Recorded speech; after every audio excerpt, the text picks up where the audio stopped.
नमस्कार,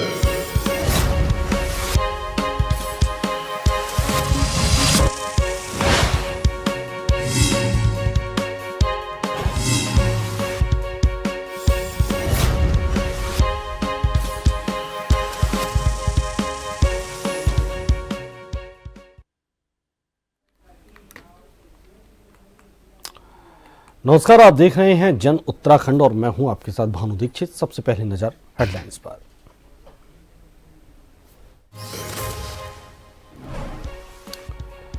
मुख्यमंत्री धामी का कपकोट दौरा, लगी स्टालों का किया निरीक्षण, कई विकास परियोजनाओं का किया लोकार्पण और शिलान्यास।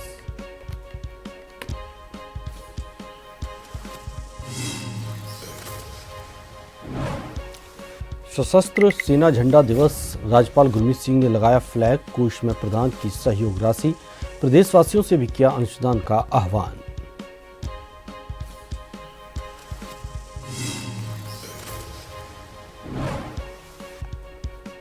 राहुल गांधी की वोट चोर गद्दी छोड़ रैली, तैयारियों में जुटी उत्तराखंड कांग्रेस। 14 दिसंबर को रैली में दिखेगी उत्तराखंड कांग्रेस की ताकत, बूथ स्तर तक सक्रिय हुआ संगठन। देहरादून में 2 दिवसीय सांसद खेल महोत्सव का समापन, युवाओं में दिखी जबरदस्त खेल ऊर्जा। सांसद माला राज्य लक्ष्मी शाह ने खिलाड़ियों को किया सम्मानित।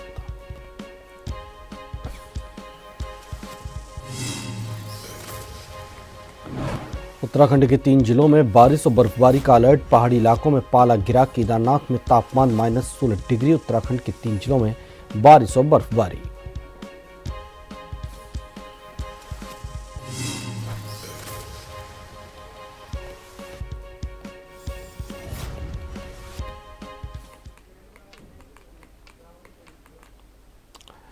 खबर विस्तार से। मुख्यमंत्री पुष्कर सिंह धामी आज कपकोट पहुंचे, जहां उन्होंने अनेक विकास परियोजनाओं का लोकार्पण और शिलान्यास किया। इस दौरान उन्होंने स्थानीय नागरिकों से संवाद स्थापित करते हुए प्रदेश सरकार के विभिन्न कल्याणकारी योजनाओं की जानकारी साझा की। मुख्यमंत्री ने कहा कि राज्य सरकार का प्रयास है कि विकास की योजनाएं अंतिम व्यक्ति तक पहुंचे। उन्होंने बताया कि कपकोट क्षेत्र में आधारभूत सुविधाओं के विस्तार के लिए कार्य तेजी से जारी है। कार्यक्रम के दौरान मुख्यमंत्री धामी ने स्थानीय जनप्रतिनिधियों के साथ क्षेत्र की समस्याओं और भविष्य की विकास योजनाओं पर भी चर्चा की। उन्होंने जनता को आश्वस्त किया कि सरकार उत्तराखंड के सर्वांगीण विकास हेतु प्रतिबद्ध है और जल्द ही कई महत्वपूर्ण परियोजनाओं को मूर्त रूप दिया जाएगा।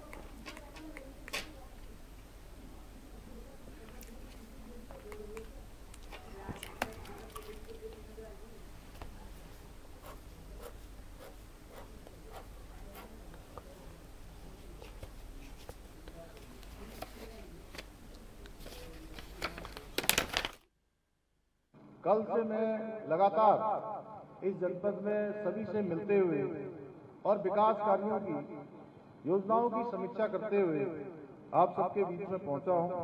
इसलिए मैं कह सकता हूं कि हमारी सरकार बागेश्वर और कपकोट क्षेत्र के विकास में कोई कोर कसर नहीं छोड़ रही है।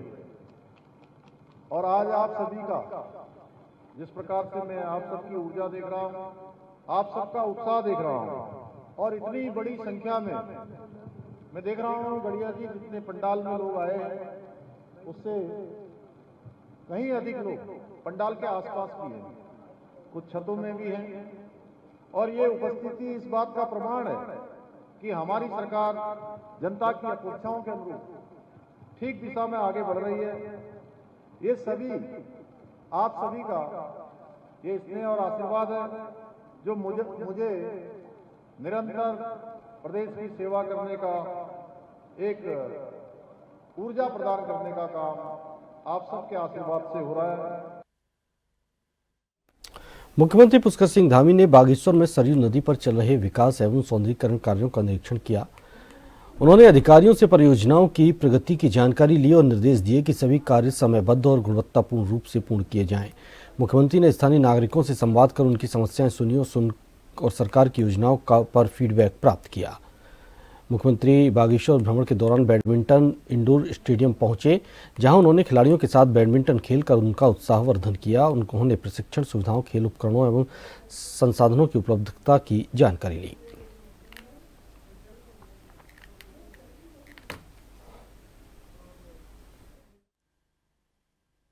बागेश्वर भगवान बागनाथ की भूमि है और इस भूमि का अपना बहुत पौराणिक महत्व है। मानसखंड से लेकर सभी हमारे ग्रंथों में और माँ सरयू का तट भी है।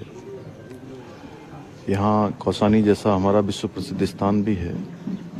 पिंडारी ग्लेशियर है। अनेक स्थान यहाँ पर हैं जहाँ धार्मिक क्षेत्र में पर्यटन की अपार संभावनाएं हैं। और मानसखंड मंदिर माला मिशन के तहत हमने यहाँ के बागनाथ मंदिर सहित अन्य मंदिरों को भी लिया। आज प्रातःकाल में यहाँ के हमारे युवा खिलाड़ियों से भी मिला, बच्चों से भी मिला, उनके बीच में भी गया हूँ।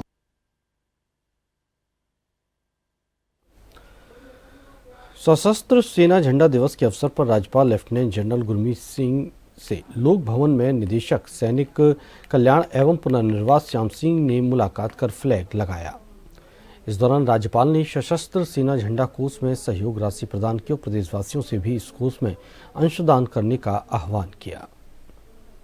राज्यपाल ने प्रदेश के सभी सैनिकों, पूर्व सैन्यकर्मियों और शहीद सैनिकों के परिजनों को शुभकामनाएं देते हुए कहा, यह दिवस हमें उन वीर सैनिकों की याद दिलाता है जिन्होंने देश की रक्षा के लिए सर्वोच्च बलिदान दिया। उन्होंने कहा कि उत्तराखंड सैनिकों की भूमि है और सभी का प्रयास होना चाहिए कि पूर्व सैनिकों और शहीद सैनिकों के परिजनों की अधिक से अधिक सहायता की जाए।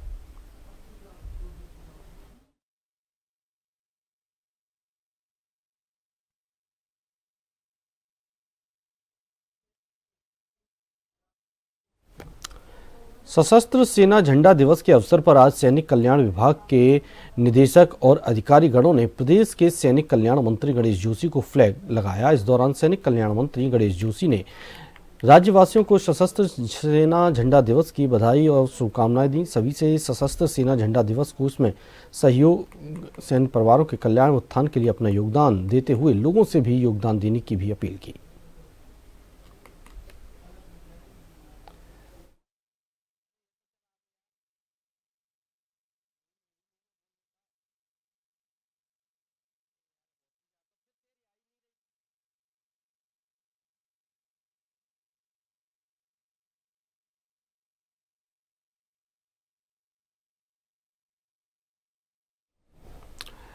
देहरादून के सर्वे चौक स्थित IRDT ऑडिटोरियम में आयोजित कार्यक्रम में नैनीताल और ऊधम सिंह नगर दुग्ध उत्पादक सहकारी संघों के पदाधिकारियों और कर्मचारियों ने मंत्री सौरभ बहुगुणा का सम्मान किया। लंबे समय से लंबित पदोन्नति प्रक्रिया को सरकार द्वारा दोबारा शुरू किए जाने पर कर्मचारियों ने संतोष जताया।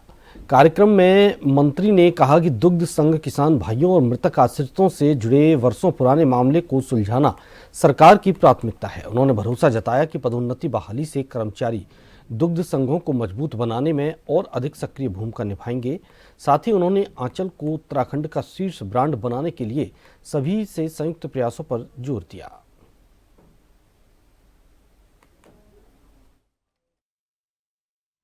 नहीं, देखिए, बधाई दूंगा हमारे दुग्ध संघ के समस्त कर्मचारियों को और पदाधिकारियों को कि उनके बहुत लंबे समय से, जैसे आपने बोला है, 2013 से 2012 से, कुछ की 17 साल से, दुग्ध संघों की 17 साल से पदोन्नति का रास्ता बंद था। इस सरकार में माननीय पुष्कर सिंह धामी जी के नेतृत्व में हमारी लगातार कोशिश यही रही है कि जो हमारे ऐसे लोग हैं जिन्होंने उत्तराखंड को आगे बढ़ाने में, दुग्ध संघों को आगे बढ़ाने में, किसान भाइयों ने, हमारे हमारे गन्ना चीनी मिलों के मृतक आश्रितों ने इस योगदान दिया उत्तराखंड को आगे बढ़ाने में, उनकी अगर कोई समस्या है तो उनका हल होना चाहिए। आज मुझे बहुत खुशी है कि सरकार में हम आज एक गर्व के साथ कह सकते हैं कि 15 साल बाद हमने ये पदोन्नति का रास्ता वापस खोला है।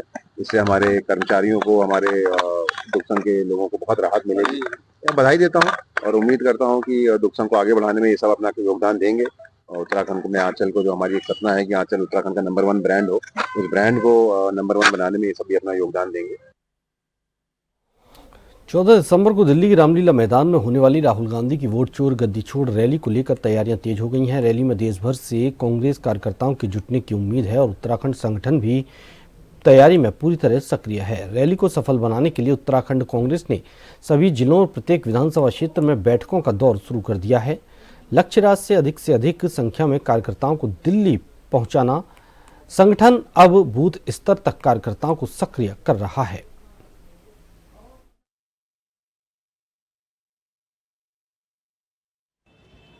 14 तारीख को दिल्ली में लाल किले पर ऐतिहासिक कांग्रेस की रैली, संविधान बचाओ लोकतंत्र बचाओ की रैली है। उसके लिए हमने उत्तराखंड, क्योंकि दिल्ली के काफ़ी नज़दीक है, तो हमारी कोशिश है कि उत्तराखंड से अधिक सहभागिता इस दिल्ली की रैली में हो।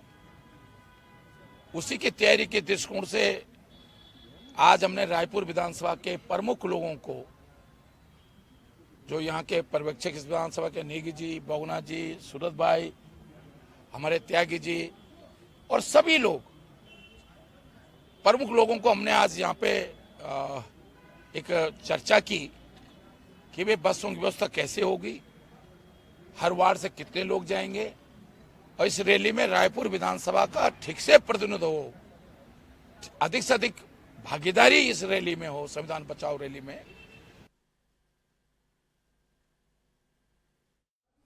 उत्तराखंड में बढ़ती ऊर्जा खपत और बिजली दरों को लेकर सरकार गंभीर है। इसी विषय पर बीजेपी प्रदेश प्रवक्ता कुंवर जापिंदर सिंह ने कहा कि सरकार का प्राथमिक लक्ष्य राज्य के उपभोक्ताओं पर अतिरिक्त बोझ न आने देना है।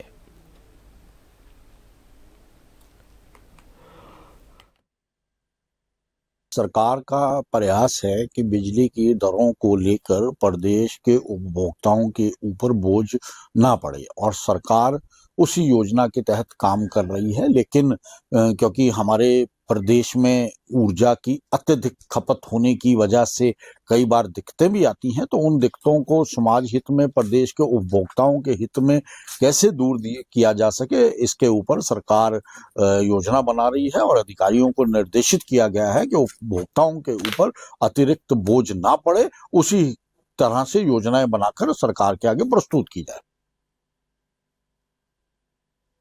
टिहरी गढ़वाल लोकसभा सांसद माला राज्य लक्ष्मी शाह की गरिमामयी उपस्थिति में सांसद खेल महोत्सव का 2 दिवसीय भव्य आयोजन सफलतापूर्वक संपन्न हुआ। देहरादून के परेड ग्राउंड में आयोजित इस महोत्सव में जनपद भर से आए युवाओं, खिलाड़ियों, कोचों और खेल प्रेमियों ने उत्साहपूर्वक प्रतिभाग किया। इस अवसर पर सांसद ने प्रतिभागियों को संबोधित करते हुए कहा कि प्रधानमंत्री नरेंद्र मोदी जी के खेलो इंडिया फिट इंडिया अभियान की भावना को जन जन तक पहुंचाने में ऐसे खेल महोत्सव अत्यंत महत्वपूर्ण भूमिका निभाते हैं। खेल केवल प्रतिस्पर्धा नहीं बल्कि अनुशासन, एकता, आत्मविश्वास और राष्ट्रभाव से जुड़ी जीवन शैली है।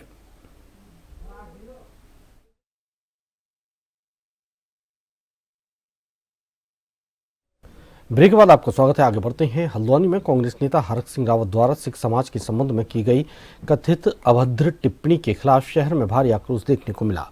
सोमवार को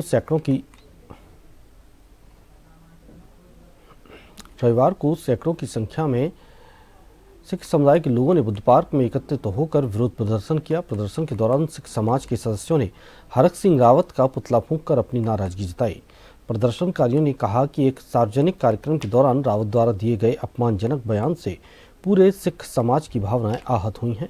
सिख समाज ने मांग की है कि हरक सिंह रावत तुरंत गुरुद्वारे पहुंचकर समुदाय से माफी मांगे। उन्होंने चेतावनी दी कि यदि शीघ्र ही माफी नहीं मांगी गई तो विरोध और तेज किया जाएगा।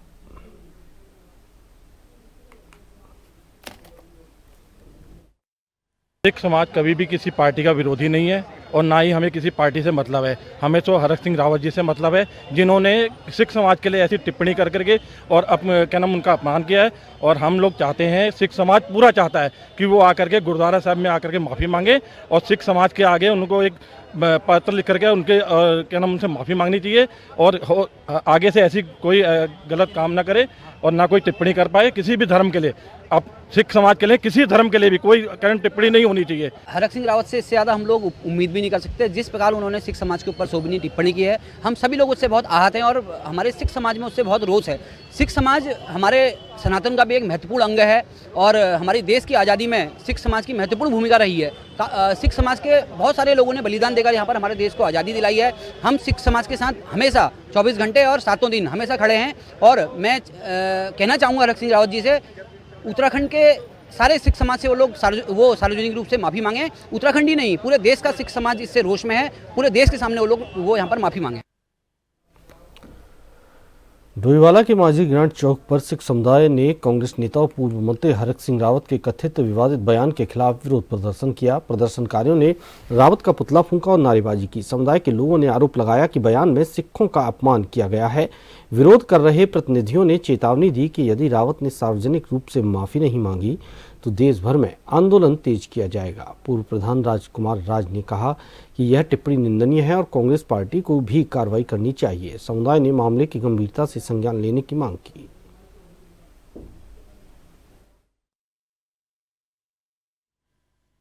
ने जो सिख कौम के प्रति 12 बजे वाला बयान दिया है, ये बहुत ही अपमानजनक शब्द है। उनको ये नहीं पता कि सिख कौम के इतिहास में 12 बजे का क्या महत्व है, और उन्होंने जानबूझकर एक ऐसे मंच पर जहां पर समझदार व्यक्ति बैठे थे, वकीलों की हड़ताल थी, उसमें 3 बार उन्होंने 12 बजे सरदार जी 12 बजे का जिक्र किया और घड़ी दिखा करके अपमान किया है। हम इसकी घोर निंदा करते हैं। अब हरक सिंह जी के बारे में तो क्या ही बोलना है। उनका जो दिवालियापन है वो पूरे प्रदेश पूरे देश जानता है कि वो अपने उल जलूल बयानबाजी में माहिर हैं, और ये बयान जो उनका आया है ये बर्दाश्त करने लायक नहीं है। इसमें सर्व समाज के लोग को भी साथ, सिख समाज के साथ मिल रहा है, और बहुत हम इस बयान की बहुत निंदा करते हैं। जो आज हमारे सिख कौम के अंदर विरोध चल रहा है, ये हर जगह ये विरोध है, क्योंकि हरक सिंह रावत, मैं तो जी लगाना भी इसके आगे मुनासिब नहीं समझूंगा। ये इस काबिल नहीं है कि इसके आगे हम जी भी लगाएं। नेता है, ठीक है, आप राजनीति कर रहे हो, लेकिन एक दुख सबसे बड़ा है तो हमें यह है कि हरक सिंह रावत ने तो बोला है, लेकिन जो उसके बयान के बाद जो लोग वहाँ पे हंसे हैं, बहुत बुद्धिजीवी लोग थे। मैं तो उन लोगों के लिए भी कहता हूँ कि आपका दिमाग कहाँ चला गया था जो आप उस बात पर बहुत मतलब हंस रहे थे, ज़ोर ज़ोर से हंस रहे थे। हमें उनसे भी बड़ा रोष है कि, और इससे बड़ी बात है कि ये इंसान जो कहता है आज कांग्रेस बीजेपी के खिलाफ कहता है, कभी कांग्रेस के खिलाफ कहता है, मैं कहता हूँ प्रदेश अध्यक्ष कांग्रेस गोदयाल जी से, ऐसे इंसान को पार्टी के अंदर रखकर आप अपनी पार्टी की फजीहत और ज़्यादा करवा रहे हैं। हरक सिंह रावत कोई बुनियादी नेता तो है नहीं। वो कभी हरीश रावत के खिलाफ बोलते हैं, कभी त्रिवेंद्र जी के खिलाफ बोलते हैं, कभी किसी के खिलाफ बोलते हैं, कभी धन सिंह रावत जी के खिलाफ बोलते हैं। उनका तो वो हाल है, जैसे हम शादियों में जाते हैं, हमें मिलनी में कंबल या सूट मिल जाते हैं ना, वो हमने ले लिया, आगे मौसी को दे दिया, मौसी से बुआ के पास चला गया, ऐसी वो पार्टियां बदलते रहते हैं। अब उनका मुझे लग रहा है वो धीरे धीरे लालू प्रसाद के पास जाने वाले हैं, क्योंकि उनका यहाँ पे यही हाल होने वाला है। तो वो सूट जब खुल जाता है ना, वो कंबल खुल जाता है, वो ना हम अपने पास रखने लायक होते हैं ना देने लायक होते हैं। अब वो कांग्रेस में जाके ऐसे खुल चुके हैं, ना उनका वो मुंह बंद करने लायक है, ना वो उन्हें बाहर का रास्ता दिखाने लायक है। तो हरक सिंह रावत जी का तो ये हाल है। जिले में अवैध गैस रिफिलिंग की बढ़ती शिकायतों को लेकर प्रशासन सतर्क हो गया है। इस मामले को अत्यंत गंभीर जोखिम बताते हुए जिला पूर्ति अधिकारी के अग्रवाल ने कहा कि गैस रिफिलिंग का कोई भी अवैध प्रयास न केवल गैर कानूनी है बल्कि विस्फोटक दुर्घटनाओं का भी बड़ा कारण बन सकता है। उन्होंने स्पष्ट चेतावनी दी कि ऐसी गतिविधियों में शामिल किसी भी व्यक्ति या गैस एजेंसी के खिलाफ मुकदमा दर्ज किया जाएगा और कड़ी कार्रवाई की जाएगी। अधिकारियों के अनुसार पहले भी ऐसे मामलों पर सख्त कदम उठाए गए हैं और भविष्य में भी किसी तरह की ढिलाई नहीं बरती जाएगी।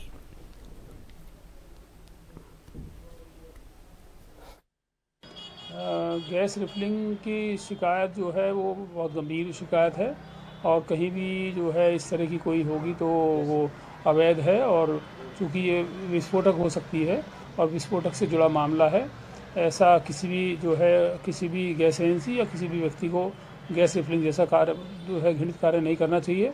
और यदि कोई करेगा तो जो है हम उसमें उसके खिलाफ जो भी हम मुकदमा हम जो है दर्ज कर सकते हैं, और जो भी कड़ी से कड़ी कार्रवाई होगी वो करेंगे। पिछले समय में भी हमने जो है जो भी मामले हमारे संज्ञान में आए हैं, हमने उसे पकड़ते हुए और उसमें जो है मुकदमे दर्ज किए हैं।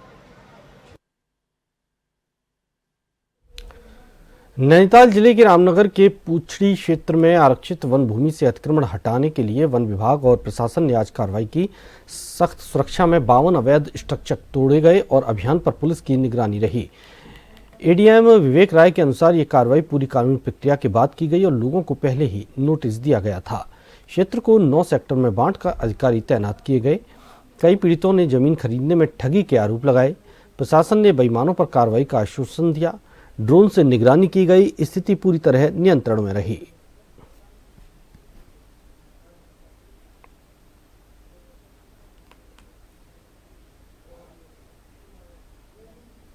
डीएफओ रामनगर के स्तर से जिलाधिकारी महोदय और एसएसपी साहब से अनुरोध किया गया था कि रिजर्व फॉरेस्ट एरिया में कुछ लोगों ने अवैध अतिक्रमण किया है। उस अतिक्रमण के संबंध में उनके स्तर से समस्त कानूनी कार्रवाई पूर्ण कर ली गई है, सुनवाई का अवसर दे दिया गया है और उनके संबंध में निर्णय ले लिया गया है। तो उनके अनुरोध पर एक डेट तय की गई और पर्याप्त संख्या में पुलिस बल मजिस्ट्रेट लगा करके आज प्रातः जो है अतिक्रमण हटाने की कार्रवाई की गई है। 52 स्ट्रक्चर हटाए गए हैं और सारी कार्रवाई शांतिपूर्ण तरीके से संपन्न हुई। कई जमाने से वो दे रहे धमकी, ठीक है, आज इन्होंने बराबर कर दिया। अब हमारा यहाँ कहीं ठिकाना नहीं है। कब से रह रहे थे? और 8 साल मान लो। पहले हम वहाँ रह गए शक्तिनगर में। ये आपने खरीदा था किसी से? हाँ, ताहिर से खरीदा था, ताहिर डॉक्टर से। पूरा मामला ये था कि यहाँ से हटो। जिसने हमसे जमीन दिया उनने पैसे लिए, फॉरेस्ट वालों ने भी पैसे खाए। जब हमारा घर मकान बनवाया उनने, तब हमने बनाए थे। फॉरेस्ट वालों 20-20 हजार रुपये लिए हैं। कितने सालों से रहते हैं आप यहाँ पे? हम रह रहे हैं यहाँ पर 1992 से रह रहे हैं हम यहाँ पर। कुछ नहीं करा, बस घर तोड़ दिया, खाली करवा दिया सामान और घर तोड़ दिया। रात कह के गए हैं, ऐलान करके गए कि घर खाली कर दो, टूटेगा। बस हम ये चाह रहे हैं, हमें भैया कहीं घर कुछ रहने के लिए सुविधा दिलवा दो। हमें बस कुछ नहीं चाहिए, हमें सहारा दे दो रहने के लिए, बच्चों के लिए। इसी के साथ इस बुलेटिन में फिलहाल इतना ही। नमस्कार।